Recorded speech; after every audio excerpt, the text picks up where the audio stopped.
ঢাকা টাঙ্গাইল মহাসড়কের আরো খবর জানাতে আমাদের সাথে যুক্ত হচ্ছেন সহকর্মী এম এ রাজ্জাক। রাজ্জাক, মহাসড়কে কি ঈদের ঘরে ফেরা মানুষের চাপ শুরু হয়েছে কিনা, এবং প্রতিবেদনে যেমন জানছিলাম যে এবারও যাত্রার সংখ্যা রয়েছে, তো কি ধরনের সংখ্যা রয়েছে এবং কর্তৃপক্ষ এ নিয়ে কি বলছে?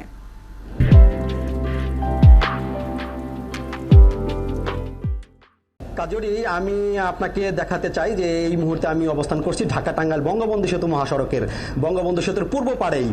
আপনি দেখতে পাচ্ছেন যে মহাসড়কটি কিন্তু ফুল লেনের কাজ চলমান। একটি অংশ এভাবেই তারা কাজ সমাপ্ত করেছে অন্তত 5 কিলোমিটার, যে কারণে এই মহাসড়ক ধরে 5 কিলোমিটার কিন্তু ফুল লেনের সুবিধা যানবাহনের চালকরা পাবেন।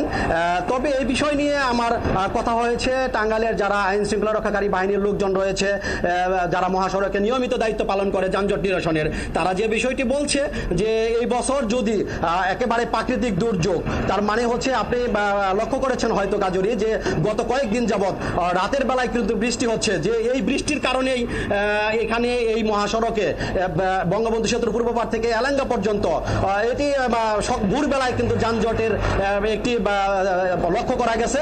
এ নিয়ে আমার কথা হয়েছে কিছুক্ষণ আগেই উত্তরবঙ্গের যে প্রবেশ পথ এলাঙ্গা, এই এলাঙ্গা বাস স্ট্যান্ড ব্যবসায়ী সমিতির যিনি সভাপতি, তিনি আমাকে যেটি জানিয়েছেন যে প্রতিদিন ভোরবেলায় এই মহাসড়কটিতে অনেকাংশেই যানজট থাকে এবং পুলিশও এই যানজট নিরসনে কাজ করে।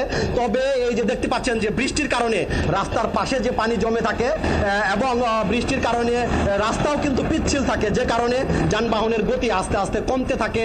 এই কমতে থাকা থেকেই কিন্তু যানজটের সৃষ্টি হয়। যদি এই মহাসড়কে দায়িত্বরত পুলিশ সহ যারা কর্তৃপক্ষ রয়েছে তারা যদি দায়িত্ব পালনে অবহেলা করে অথবা দায়িত্ব পালন থেকে কিছুটা পিছিয়ে যায়, তাহলেই কিন্তু এবার অসহনীয় দুর্ভোগ পড়তে পারে, যানজটে আটকা পড়ে উত্তরের পথে যারা ঈদ করতে যাবে তারা। তবে এখন পর্যন্ত বেড়া বাড়ার সাথে সাথে যে অবস্থা রয়েছে মহাসড়কটিতে, যানবাহন কিন্তু নির্বিঘ্নে চলছে। বিপত্তি ঘটে শুধুমাত্র রাতের বেলায়।